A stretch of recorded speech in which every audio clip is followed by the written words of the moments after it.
আজকের ইস্টবেঙ্গল দলের জন্য ব্যাড ডে ছিল, এর থেকে বেশি কিছু বলাই যাবে না। কারণ প্রথমত মাঝি থালারের ইনজুরি, তারপরে রেড কার্ড, তারপরে এগিয়ে থেকেও 2-1 হার।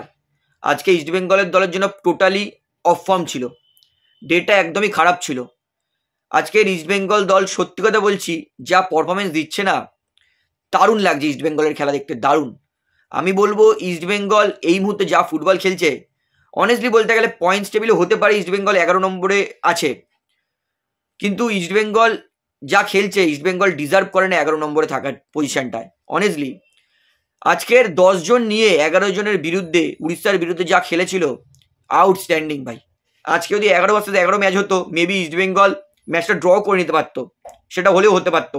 আমি অবিশ্বাস্যকর কিছু ভাবতাম না যে না, ইস্টবেঙ্গল দলের আজকে সত্যি দিনটা খারাপ। মাদি থালার ইঞ্জুরিটা ইস্টবেঙ্গল দলের জন্য কিন্তু বড় কস্টলি হতে পারে, কিন্তু ইস্টবেঙ্গল দলের প্লেয়াররা যা মেন্টালিটি দেখিয়েছে আজকের, আমি কিছুক্ষণের জন্য ভুলেই গেছিলাম যে মাঝি থালাল নেই, এবং তারপরে আমি কিছুক্ষণের জন্য ভুলে গেছিলাম যে ইস্টবেঙ্গল 10 জনে খেলছে। অনেস্টলি বলছি এত ভালো ইস্টবেঙ্গল খেলেছে আজকে। আর তেজাজ নাটভেঙ্কারের কথা আমি কি বলবো, আমি দেখুন পার্টিকুলার কোনো রেফারি নিয়ে বলবো না, আমরা সবাই জানি আইএসএল এর প্রত্যেক কটা রেফারি প্রাঞ্জল ব্যানার্জি ছাড়া সবাই কিন্তু ডাল, অত ভালো রেফারিং কেউই করে না। আর তেজাজ নাটভেঙ্কার মোহনবাগানকে ফাইনাল হারিয়ে দিয়েছিল, তারপর থেকে আমার তেজাজ নাটভেঙ্কারকে পছন্দই না। রয় কৃষ্ণা গোল করে সেটাকে অফসাইড দিয়ে দিয়েছিল, সেখানে মোহনবাগান জিতে যেতে পারতো। একদম প্রথম যেই সিজনে মোহনবাগান আইএসএল এ এন্ট্রি করেছিল, সেই তেজাজ নাটভেঙ্কারকে আজকে আমি দেখেছি না, আমার মুখ চুন হয়ে গেছে। ভাই তেজাজ নাটভেঙ্কারকেই দিল। তেজাজ নাটভেঙ্কার, ক্রিস্টাল জন, এই দুই রেফারিকে দেখলে আমার না মানে খেলা দেখার ভক্তি উঠে যায়। আর তেজাজ নাটভেঙ্কার একটা রেড কার্ড কোনো মতে হয় না ভাই, কোনো মতে নয়। পরিষ্কার আমি যখন টানটা ঘুরছি, আমি যখন ঘুরছি তখন আমার হাত তো যাবেই না, আমি তো আর এরম করে একটা হাত প্লাস্টারের মতো রেখে এরম ঘুরতে পারবো না। তো যাই হোক, ওটা রেফারিকে বোঝা উচিত, রেফারির হাতে হলুদ কার্ড আছে বলে রেফারি যা পাচ্ছে তাই হলুদ কার্ড দিয়ে দিচ্ছে। হাত লাগছে হলুদ কার্ড, পুইটিয়াকে হলুদ কার্ড দিয়ে দিল কোনো কারণ ছাড়াই। অনেস্টলি বলছি যে আজকে জিকসন রেড কার্ড খাওয়ার কোনো সিদ্ধান্ত, একদম জঘন্য সিদ্ধান্ত ছিল তেজ নাটভেঙ্কারের, রেড কার্ড হয় না। আর মাঝে থালার একটা ব্যাড লাক, ওটা মানে হুগো মোসের কোনো দোষ ছিল না, হুগো মোসের পায়ে টাচও লাগেনি, নিজেই অ্যাঙ্কেল মুড়ে গেছে।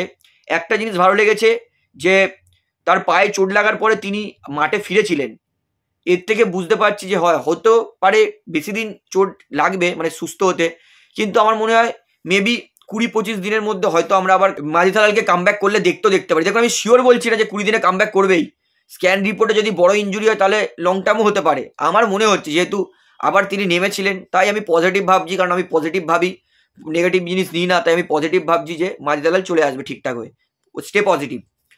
তো এইবারে আমি বলবো হুগো বুমোস, তার কিন্তু গোলে আজকে ইস্টবেঙ্গল হেরে গেল। হুগো বুমোস দারুণ গোল করেছে আজকে, হুগো বুমোস ভালো খেলেছিল, শুরুর দিকে হুগো বুমোস হয়তো পাচ্ছিল না, কিন্তু হুগো বুমোস তারপরে নিজের খেলা মেলে ধরেছে, আউটস্ট্যান্ডিং খেলেছে হুগো বুমোস। আজকে আমি ভেবেছিলাম man of the match Hugo বুমোসকে দেবে, কিন্তু ইসাক রাল্টেকে দিয়েছে।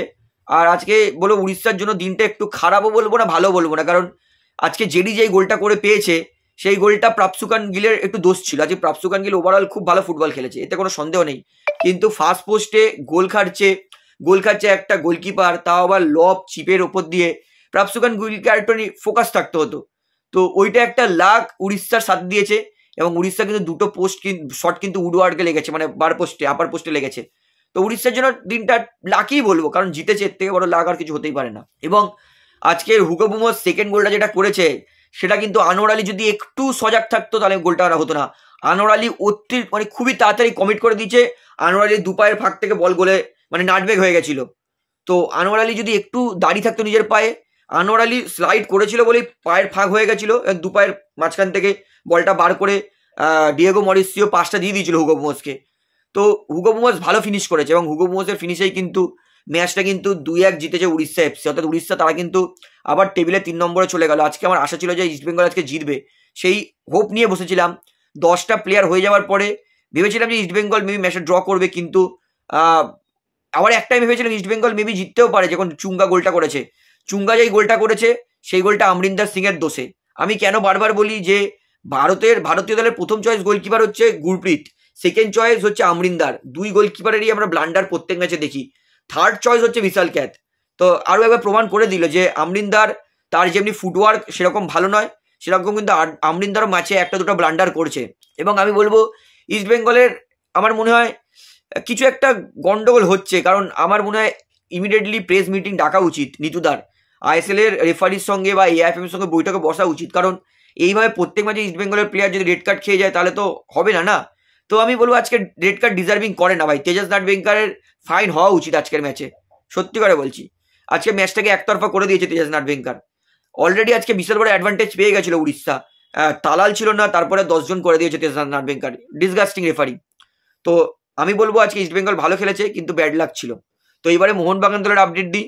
মোহনবাগানের জন্য ব্যাড নিউজ, আজকের প্র্যাকটিসে দেখতে পেলাম না গ্রেগ স্টেওয়ার্টকে। গ্রেগ স্টেওয়ার্ট আজকে শুরুতে প্র্যাকটিসে নেমে তিনি প্রথমে বল পায়ে, মানে প্রথমে 15 মিনিট জিম রুম থেকে বল পায়ে মাঠে নামতে চেষ্টা করেছিল, কিন্তু বল পায়ে তিনি একটা স্প্রিন্ট মারার পরে তিনি আর প্র্যাকটিস করেনি, তিনি বসে গেছে। এইটা হতে পারে যে গ্রেগ স্টেওয়ার্টের ইঞ্জুরিটা এখনো পুরোপুরি ঠিক হয়নি, সেই জন্য কিন্তু গ্রেগ স্টেওয়ার্ট হয়তো হালকা সোয়েলিং থাকলে কিন্তু সেই তার উপরে যাতে প্রেশারটা না পড়ে সেই জন্য হয়তো বসে যেতে পারে। হয়তো আমরা আরও একবার কেরালা ম্যাচে গ্রেগ স্টেওয়ার্টকে লাস্ট 5-10 মিনিটেই দেখতে পারি, লাস্ট 10 মিনিটেও যদি গ্রেগ স্টেওয়ার্টকে দেখতে পারি সেটাও অনেক বড় ব্যাপার। গ্রেগ স্টেওয়ার্ট 10 মিনিটেই কিন্তু ম্যাচ টুইস্ট করে দিতে পারে। তো গ্রেগ স্টেওয়ার্ট আজকে প্র্যাকটিস করেনি, গ্রেগ স্টেওয়ার্টের জন্য সামান্য কিন্তু চিন্তা হচ্ছে আমার। তো আই হোপ, আমি পজিটিভই ভাববো যে গ্রেগ স্টেওয়ার্ট কেরালা ম্যাচে সাবস্টিটিউট বেঞ্চে থাকবে, 10-20 মিনিট খেলবে, হোপ ফর দ্য বেস্ট। এবং অ্যালবার্তোর জন্য ভালো নিউজ, অ্যালবার্তো কিন্তু পুরোপুরি সুস্থ। অ্যালবার্তো আজকে ফুল দমে প্র্যাকটিস করেছে। আমি আজকে সকালের ভিডিওতেই বলেছিলাম যে অ্যালবার্তো আজকে থেকে প্র্যাকটিস চালু করে দেবে, আর আজকে পুরো প্র্যাকটিস করেছে, মানে কেরালার বিরুদ্ধে অ্যালবার্তো খেলছে, এতে এক ফোঁটাও সন্দেহ নেই।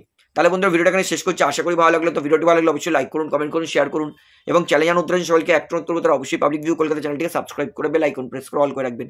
ধন্যবাদ।